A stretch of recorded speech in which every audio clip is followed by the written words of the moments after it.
जी, सो आज हम स्टार्ट करेंगे फिजिक्स के मॉक टेस्ट 1 की डिस्कशन। तो क्वेश्चन नंबर 1 से मैं स्टार्ट करता हूँ। If water falls on the top of the Margalla hill at a rate of 1200 kg per second over 50 metres, then what is the power consumed. इस question में हमने power consume निकालनी और हमें पता है पावर इक्वल होता है वर्क डन बाय टाइम की। Now work is F dot D by T. अब फोर्स यहाँ पर वेट की इक्वल होगी क्योंकि यहाँ पर वर्टिकल मोशन हो रही है, तो force will be equal to M G and distance की जगह यहाँ पर एच आ जाएगा बाय टी। अब आपके पास मैस बाय टाइम गिवन है 1200 kg पर सेकेंड, यूनिट से पता लग रहा है हमें। जी अलग कर लेते हैं और एच अलग कर लेते हैं। मैस बाय टाइम इज 1200, जी की वैल्यू इज हम 10 लेट कर लेते हैं क्योंकि कैलकुलेटर अलाउ नहीं है, तो सिंप्लीफिकेशन के लिए हम लोग इसको 10 लेट कर लेते हैं into 50। So power will become 12 into 5 60, दो जीरोज ये और दो ये, टोटल 4 जीरोज हमने और लगा देने हैं। ये आ जाएगा हमारे पास 600 और 3 जीरोज मिल जाएंगे किलोवाट। लेकिन हमारे पास 600 किलोवाट का ऑप्शन नहीं है। 600 के आसपास हमारे पास ऑप्शन है चार्ली एंड बीटा, तो राइट ऑप्शन कौन सा बनेगा। अब अगर आप नोटिस करें तो हमने यहाँ पर जी की वैल्यू 10 लेट की है सिंप्लीफिकेशन को आसान करने के लिए, जबकि एक्चुअली जी की वैल्यू 9.8 होती है। तो हमारे आंसर जो है वो 600 किलोवाट आया जब हमने जी की वैल्यू को 10 लेट किया, जबकि जी की वैल्यू 9.8 है विच इज लेस देन 10।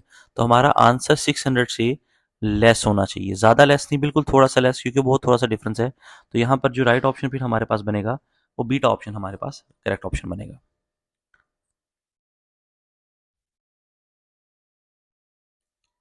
इसी तरह क्वेश्चन नंबर 2 पे चलते हैं जी हम लोग। क्वेश्चन नंबर 2 में कह रहा है satellite orbit the earth as a radius R and velocity V. If the radius of orbit is double, radius को हमने डबल कर दिया, then what is the new velocity. New velocity क्या होगी। अब ऑर्बिटर वेलोसिटी के आपने दो रिलेशन पढ़े हुए हैं, एक under root G M by small R और एक अंडर रूट जी आर। अब इसमें जो सेकंड वाला रिलेशन है वो हम लोग इस्तेमाल नहीं कर सकते। क्यों नहीं कर सकते, क्योंकि कब जब भी आपने किसी इक्वेशन से दो क्वांटिटीज के दरमियान का रिलेशन डेवलप करना है तो उस इक्वेशन में आने वाले बाकी सारे फैक्टर्स कांस्टेंट होना जरूरी है। अब जब हम आर वेरी करेंगे तो जी भी वेरी करेगा, तो ये वाला रिलेशन हम लोग वी और आर का नहीं बना सकते। तो हमें ये पहली वाली इक्वेशन इस्तेमाल करनी पड़ेगी which is under root G M by R square. तो यहाँ से वी का और आर का इनवर्स के रूट रिलेशन बन जाता है। तो रेडियस को अगर हमने डबल किया है तो velocity under root two times decrease कर जाएगी। ठीक है, तो v by under root two हमारे पास बीटा ऑप्शन इसका राइट ऑप्शन बन जाएगा। Question number 3, an 8 kg object is moving at a speed of 6 meters per second. If a force of 24 newtons applied to the object for 3 seconds in the opposite direction of motion, what is the impulse? Impulse निकालना है जी। इस question में हम लोगों ने impulse is equal to change in momentum होता है या फोर्स इनटू टाइम। तो फोर्स और टाइम का जो है वो हमारे पास इंफॉर्मेशन है 24 × 3, तो 72 न्यूटन सेकेंड हमारे पास ऑप्शन बन जाएगा delta. Question number 4, resistance of a conductor in term of resistivity and conductivity and diameter can be written as. Resistance का फॉर्मूला हमारे पास होता है R is equal to rho L by A. Now what is A. A is area, cross sectional area, cross sectional area circular form में होता है, तो उसका आंसर बन जाएगा pi R square. Now R radius हमने डायमीटर के form में बताना है, तो वो d/2 होता है उसका square. So rho L by pi D square by 4। 4 ऊपर जाकर मल्टीप्लाई हो जाएगा, तो पाई डी स्क्वायर। 4 रो एल पाई डी स्क्वायर हमारे पास यहाँ पर इसका चार्ली ऑप्शन करेक्ट ऑप्शन बन जाएगा।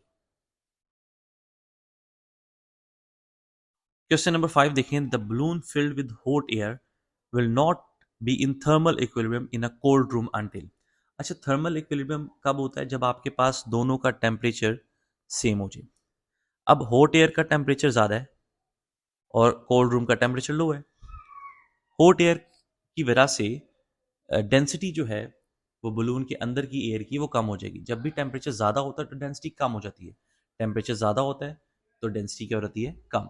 तो जो हॉट एयर है वो हल्की होगी, इस वजह से बलून ऊपर की तरफ चला जाएगा, सीलिंग की तरफ चला जाएगा।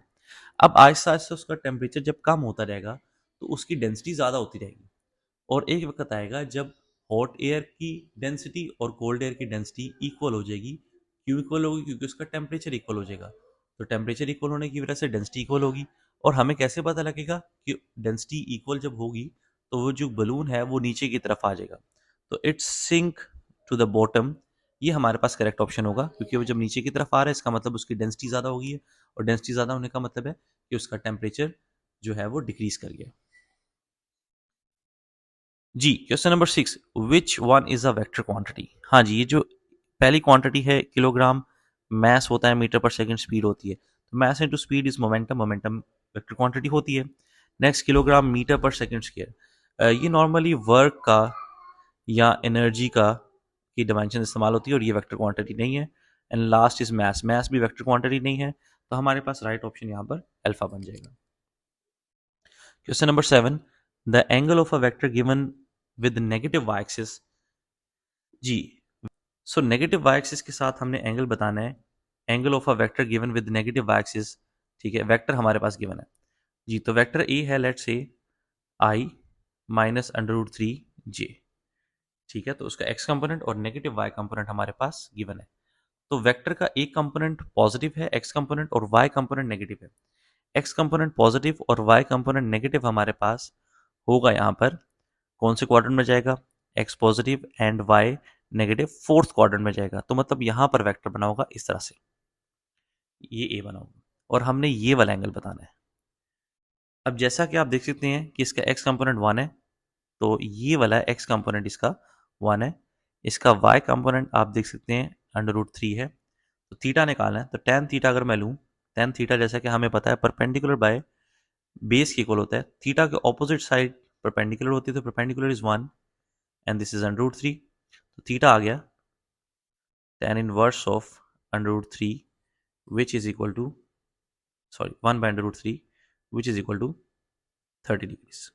तो 30 डिग्रीज हमारे पास राइट ऑप्शन बन जाएगा इसका। Question number 8, which of the following gives magnetic field. Magnetic field का फॉर्मूला होता है जी B is equal to mu naught I by 2 pi R. Magnetic field of a current carrying wire के लिए ये फॉर्मूला इस्तेमाल होता है, वायर के लिए ये फॉर्मूला इस्तेमाल है। सोलेनॉइड के लिए आप लोगों ने फॉर्मूला पढ़ा हुआ है म्यू नॉट एन आई। ये किसके लिए फॉर्मूला है, सोलेनॉइड के लिए। ठीक है, तो यहाँ पर मेंशन नहीं है, तो हम देख लेते हैं जो भी इनमें से फॉर्मूला बन रहा है। तो mu naught I by 2 pi R, Charlie option इसमें करेक्ट ऑप्शन बन रहा है।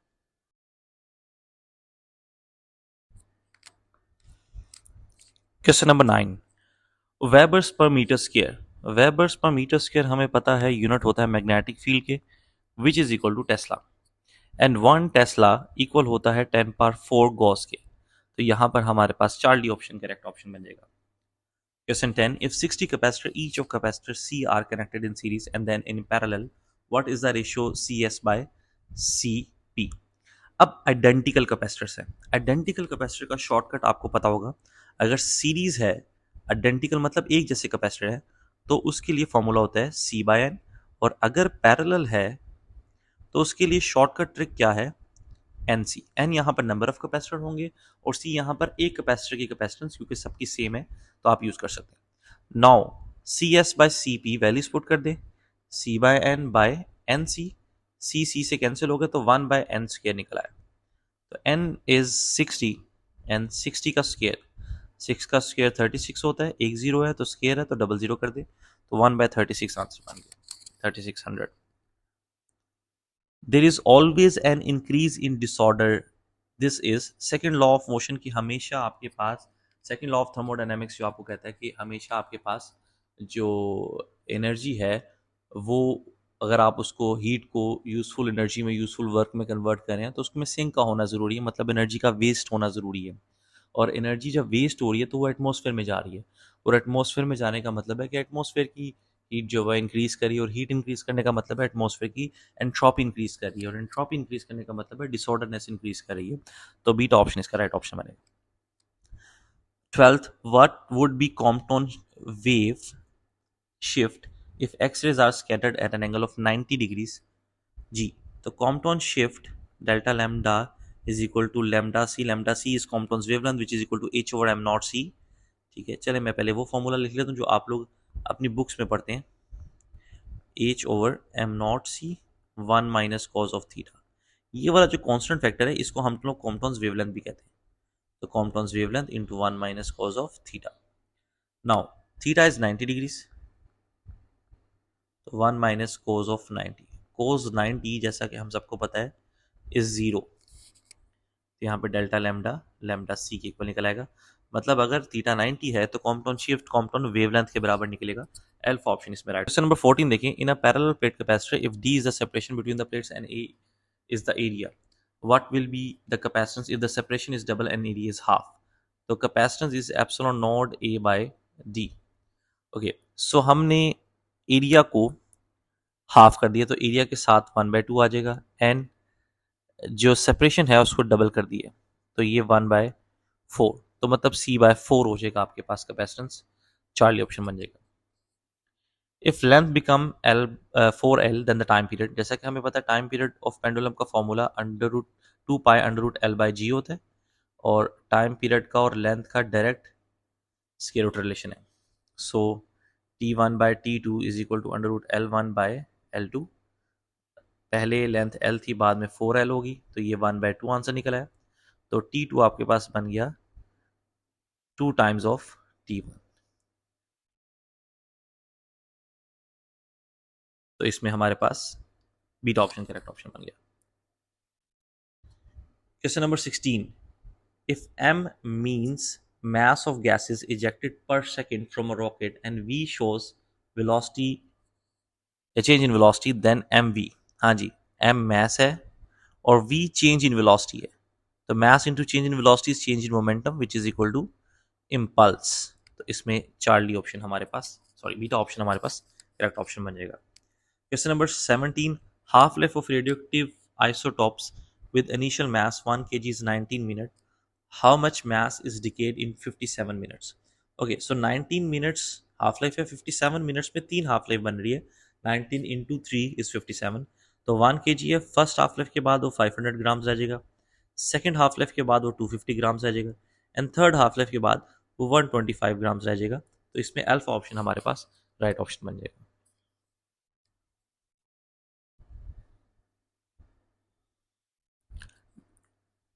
Question number 18. If k is replaced by k/2, then time period. So mass spring system की बात हो रही है, तो mass spring system का टाइम पीरियड 2π√m/k के इक्वल होता है। सो टाइम पीरियड का और स्प्रिंग कांस्टेंट का इनवर्स स्क्वायर रूट रिलेशन है, इनवर्स विद स्क्वायर। तो k is k becomes k/2, k/2 है, हाफ हो गया, रेशियो बना ले ज़्यादा बेहतर है। T1/T2 is equal to √k2/k1। पहले k था एंड बाद में k/2, k से कैंसिल, तो 1/√2। सो T1/T2 निकल आया 1/√2 के इक्वल। क्रॉस मल्टीप्लाई करें तो T2 निकल आएगा √2 इंटू T1 के इक्वल। √2 की वैल्यू आपको वैसे याद होना चाहिए 1.4 के इक्वल होती है, तो इसमें चार्ली ऑप्शन हमारे पास करेक्ट ऑप्शन बन जाएगा। Question number 19। Resistivity of a silver. जी, इंफॉर्मेशन बेस्ड क्वेश्चन है, आपकी बुक में ये चीज़ मैंशन है। रेजिस्टिविटी ऑफ द सिल्वर 10⁻⁸ की ऑर्डर में होती है, बीटा ऑप्शन बनेगा। Question number 20। Which is responsible for tides in the ocean. Gravitational energy, gravitation force आप कह सकते हैं, अर्थ की जो ग्रेविटेशन, सॉरी मून की जो ग्रेविटेशन पुल है उसकी वजह से टाइड्स बनती है ओशंस के अंदर। Question number 21. A particle X having A is equal to 219 and Z is equal to 16 convert into B। mass में कोई चेंज नहीं आया, तो मतलब अल्फा तो नहीं निकला होगा यहाँ पे। जी, charge is decrease by 1, charge is decrease by 1। अब चार्ज डिक्रीज होता है by 1 in beta positive decay, charge increase होता है by 1 in beta negative decay. तो यहाँ पर मतलब बीटा पॉजिटिव डिके हुआ है क्योंकि चार्ज डिक्रीज हुआ है by 1, and beta positive decay का मतलब है यहाँ पर पॉजिट्रॉन एमिट होगा, बीटा ऑप्शन बनेगा। For a fully discharge capacitor the change, sorry the charge होना चाहिए यहाँ पे, the charge store during 2 RC। हाँ जी, फर्स्ट टाइम कांस्टेंट के बाद 63% होता है, सेकंड के बाद 86% होता है। इन्फॉर्मेशन बेस्ड क्वेश्चन है, वैसे याद होना चाहिए आपको, तो इसमें चार्ली ऑप्शन बन जाएगा। जी, 23। इफ अ मैन, ये क्वेश्चन भी गलत है, इसको छोड़ दें। Question number 24। A body oscillate about its mean position. The distance at which potential energy is equal to kinetic energy. ठीक हो गया। पोटेंशियल एनर्जी का formula 1/2 kx², kinetic energy 1/2 k x naught square minus x square. 1/2 से cancel, x square is equal to x naught square minus x square.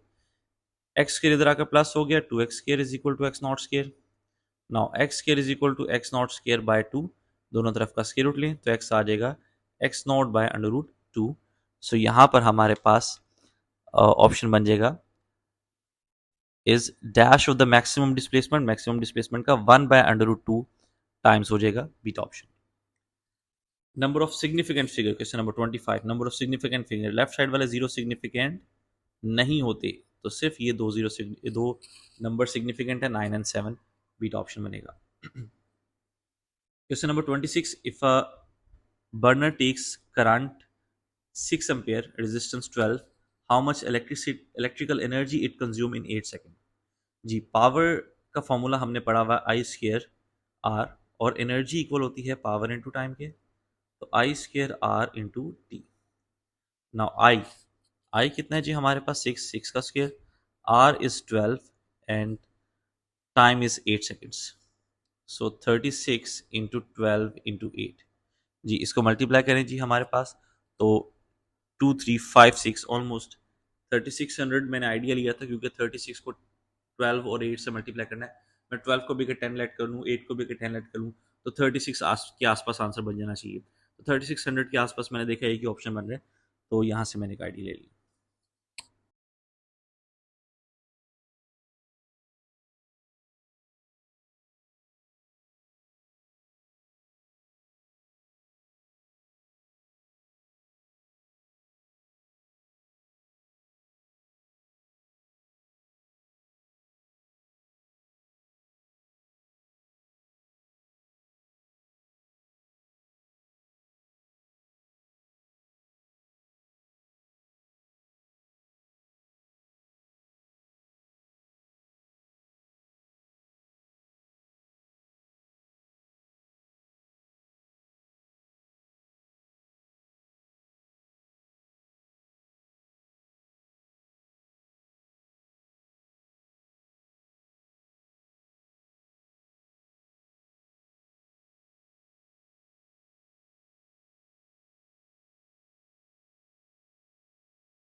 Next question, the ratio of torque in loop to the torque in the sphere is.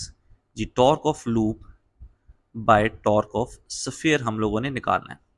Torque का formula होता है आई alpha loop के लिए और आई alpha ही sphere के लिए। अगर हम लेट कर लें कि अल्फा सेम है, तो टॉर्क जो है वो आई पे डिपेंड करेगा। अब लूप या रिंग का moment of inertia is M R square, और स्फीयर का 2/5 M R square. M R square से कैंसिल, 5 ऊपर जाकर मल्टीप्लाई, 5/2 इज 2.5। तो 2.5 से नियरेस्ट ऑप्शन हमारे पास अल्फा ऑप्शन बन सकता है। Okay, 28, if the spring constant is 500 and mass spring system perform SHM between two position mark at 10 and 50 on the road, what is the potential energy when the mass is at 45 centimetre mark. Okay जी, तो ये 10 centimetre का mark है, let's say ये 50 centimetre का mark है, इसके दरमियान में वो ऑसिलेट कर रहा है, तो इसके दरमियान में मीन पोजीशन होगी, तो 10 से 50 तक 40 बन जाएगा। तो मतलब जो दरमियान वाली है उसमें वो 30 सेंटीमीटर मार्क होगा, क्योंकि 20 यहाँ पर, 20 यहाँ पे, तो 30 सेंटीमीटर पे हमारे पास मेन पोजीशन बन जाएगी। अब 40 सेंटीमीटर मार्क है, 40 सेंटीमीटर मार्क ऑलमोस्ट यहाँ पर आएगा, 45 सेंटीमीटर, सॉरी 45 सेंटीमीटर मार्क हमारे पास ऑलमोस्ट आ जाएगा, इस तरफ कर लें, यहाँ पे 45 सेंटीमीटर मार्क। सो यहाँ से यहाँ तक का डिस्प्लेसमेंट कितना होगा, यहाँ से यहाँ तक का डिस्प्लेसमेंट इज 15 सेंटीमीटर। सो अब हम लोगों ने पोटेंशियल एनर्जी निकालनी है इस पॉइंट की। सो पोटेंशियल एनर्जी इस पॉइंट की कैसे निकालेंगे। पोटेंशियल एनर्जी का फॉर्मूला हमें पता है क्या होता है, 1/2 kx²। Potential energy is half kx²। ना 1/2 k की वैल्यू कितनी है जी, k की वैल्यू हमारे पास है, k की वैल्यू हमारे पास है 500 and x is 15 centimetre bye 100 कर लें उसका स्केयर। तो इसको सिंप्लीफाई करते हैं जरा जी, 1/2 ये 500, ये 225/10000, ये कैंसिल हो गया। तो 225 इंटू हमने करना है 5। 225 इंटू 5 हमारे पास होता है 1125 डिवाइडेड बाय 2 इंटू 100। सो 1125 को अगर 100 से डिवाइड करेंगे तो 11.25 डिवाइडेड बाय 2 आ जाएगा। ठीक हो गया। सो ये हमारे पास ऑलमोस्ट ऑलमोस्ट 5 के आसपास आंसर निकलेगा, जो एक ही ऑप्शन है, beta option. Question 29, if source of sound wave move away from listener stationary listener, then the frequency absorbed by listener। हाँ जी, source ये observer, now source is moving away, speed of sound इस तरफ, तो formula हमारे पास बन जाएगा v over v plus US. Denominator में v plus US है, डिनोमिनेटर ज्यादा है, तो मतलब अपेरेंट फ्रीक्वेंसी यहां पर क्या हो जाएगी, कम हो जाएगी। तो अपेरेंट फ्रीक्वेंसी यहां पर लेस देन होगी than the original frequency. Relative permittivity of a medium can not be, वैसे रिलेटिव परमिटिविटी जीरो भी नहीं हो सकती एंड लेस देन वन भी नहीं हो सकती, तो बोथ ऑप्शन इसमें राइट ऑप्शन बनेगा। ग्रेटर देन वन होती है नॉर्मली वो, तो आप इस ऑप्शन को इस एमसीक्यू को थोड़ा सा declare, can be greater than one, ऐसे कर ले। 31, right hand rule is use to find the direction of, magnetic field की डायरेक्शन फाइंड आउट करने के लिए इस्तेमाल होती है। क्वेश्चन नंबर 32, हाँ जी, if 10 joule of work is done in moving a charge from A to B, let's say this is point A and this is point B, और हम एक नेगेटिव चार्ज को ए से बी लेके गए और उसके लिए हमें वर्क करना पड़ा है। वर्क करना पड़ा है इसका मतलब है कि जो बी वाली साइड है वहां पर नेगेटिव चार्ज होना चाहिए और ए वाली साइड पे पॉजिटिव, क्योंकि नेगेटिव को नेगेटिव की तरफ लेके जाने के लिए हमें वर्क डन करना पड़ेगा। अगर work done by the charge होता, मतलब वो खुद ही चला जाता, फिर बी साइड पॉजिटिव होती।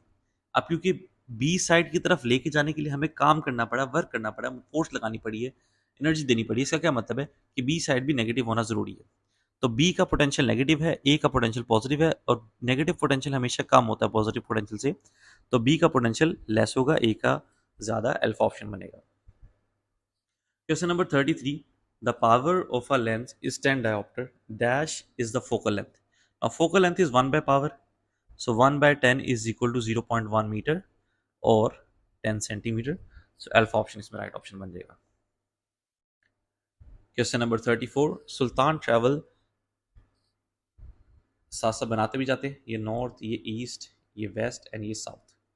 सुल्तान ट्रैवल 320 मीटर साउथ, जी इस तरफ आ गया, then you turn and 520 metres north and then he turn left, इस तरफ चला गया। तो इस पॉइंट पे वो इस वक्त है। ये पॉइंट अगर आप देखें ओरिजिन के हिसाब से नॉर्थ वेस्ट बन रहा है, तो नॉर्थ वेस्ट इसमें राइट ऑप्शन बनेगा Charlie. 35, AC is converted into DC by rectifier, beta option.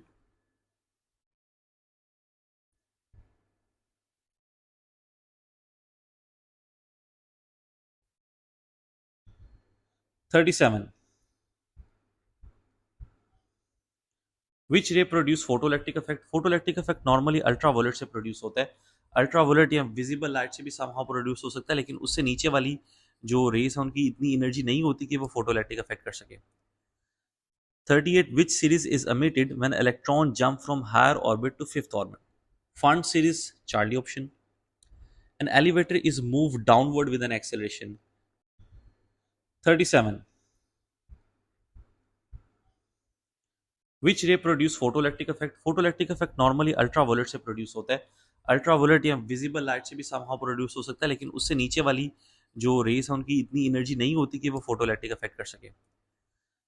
38, which series is emitted when electron jump from higher orbit to fifth orbit? Fund series, Charlie option. An elevator is moved downward with an acceleration. हाँ जी, elevator है, इसमें ये downward move कर रही है with N acceleration ए। अंदर जो भी पर्सन है उस पर ग्रेविटी डाउनवर्ड लग रही है, और अंदर बैठे हुए ऑब्जेक्ट पे, मिसाल के तौर पे अगर आप एक कार में मूव करें, कार एकदम से आगे की तरफ एक्सेलेट हो तो आप पे एक्सेलेरेशन पीछे की तरफ लगता है, आप एकदम से पीछे की तरफ होते हैं। तो मतलब अगर कोई चीज़ एक्सेलरेट करे तो उसके अंदर कोई अगर ऑब्जेक्ट है तो उसमें ऑपोजिट डायरेक्शन में लगेगा, तो यहाँ पर ऑपोजिट डायरेक्शन पे ए लगेगा, तो नेट एक्सेलेरेशन यहाँ पर हो जाएगा जी माइनस ए, क्योंकि ऑपोजिट डायरेक्शन में है, तो बीटा ऑप्शन करेक्ट ऑप्शन बन जाएगा। Dash is the absolute uncertainty of 10 meters measured by the scale of Persian 0.1। Persian को ही एब्सोल्यूट अनसर्टेनिटी या लीस्ट काउंट भी कहते हैं, तो ये 0.1 ही हो जाएगा। Formula of capacitance is Q is equal to C V, C यहाँ से Q बाय V के इक्वल बन जाएगा, तो यहाँ पर हमारे पास राइट ऑप्शन बनेगा Charlie. Omega is equal to 0.50 radian per seconds. Diameter of a circle is half a meter. Then the projection on diameter has a time period. जी omega is equal to 2 pi by capital T, capital T यहाँ से 2 pi by omega बन जाएगा। So 2 pi by omega is 0.5, 0.5 का मतलब 1/2 भी होता है। फ्रैक्शन फॉर्म में सिंप्लीफाई करना आसान काम होता है। 4 पाई सेकेंड चार्ली ऑप्शन बन जाएगा। Will current pass through a capacitor attach to a DC. DC के साथ अगर कैपेसिटर अटैच कर दे तो उसमें से तब तक करंट फ्लो करता है जब तक कैपेसिटर फुली चार्ज नहीं होता, तो पहले पास करेगा और फिर रुक जाएगा। The monochromatic yellow light can not undergo, monochromatic single colour है तो वो डिस्पर्शन नहीं कर सकेगी। 45 if a pendulum has a time period T and length L, then doubling the time period. जी ये रिलेशन होता है लेंथ के साथ। टाइम पीरियड को अगर डबल करना है तो लेंथ को 4 टाइम्स इंक्रीज करना पड़ेगा, क्वाड्रपल करना पड़ेगा हमें, डेल्टा ऑप्शन बनेगा।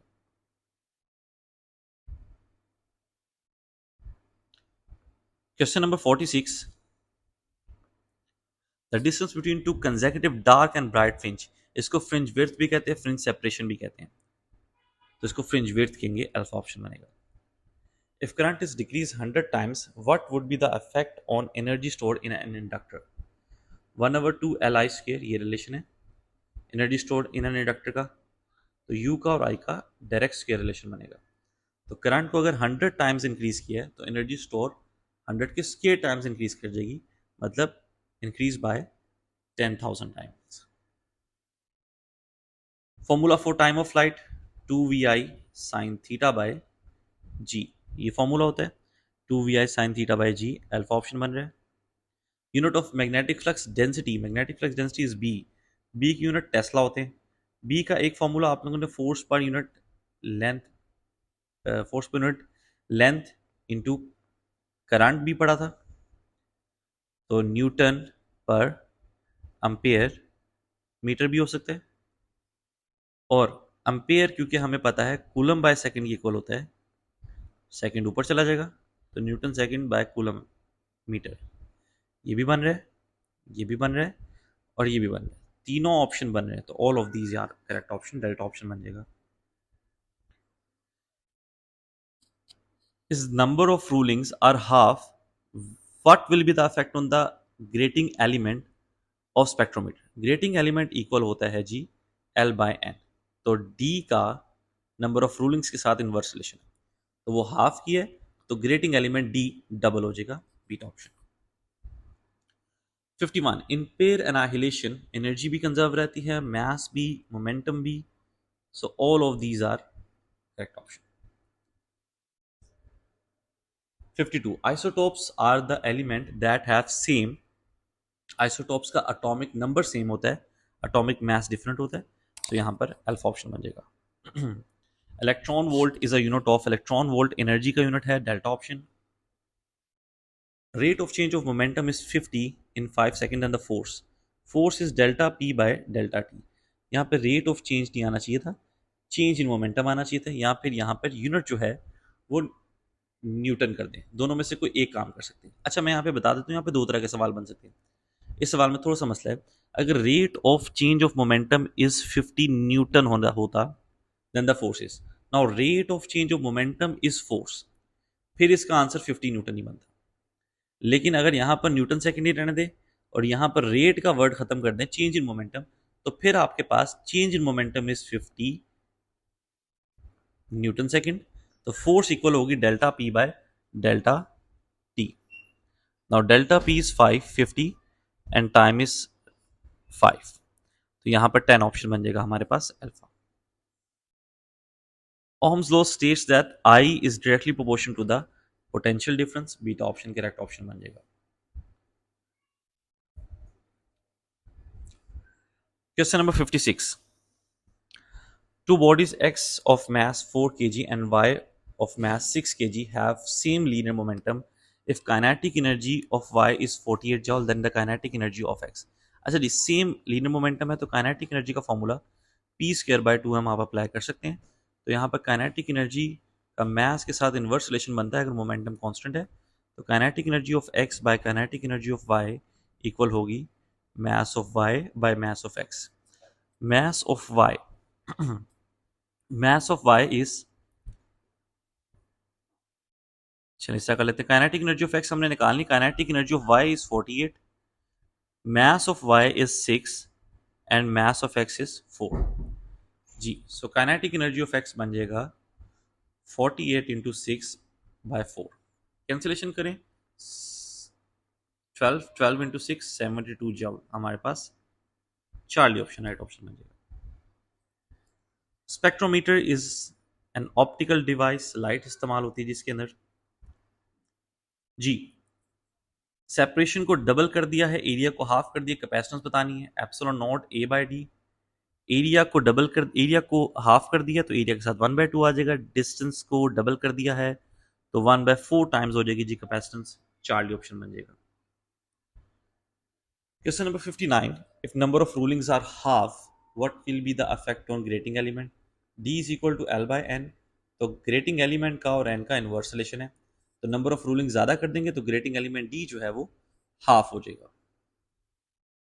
डायमेंशन ऑफ पावर, पावर का फॉर्मूला होता है work by time. Work is joule per second, joule equal होता है newton metre by second and newton is kilogram metre per second square dot metre by second. So हमारे पास क्या बन गया, kilogram metre square per second cube. Kilogram की dimension M, L square T minus 3, तो M L square T minus 3 alpha option हमारे पास correct option बन गया। सो ये हमारे पास कंप्लीट हुआ मॉक टेस्ट नंबर 1।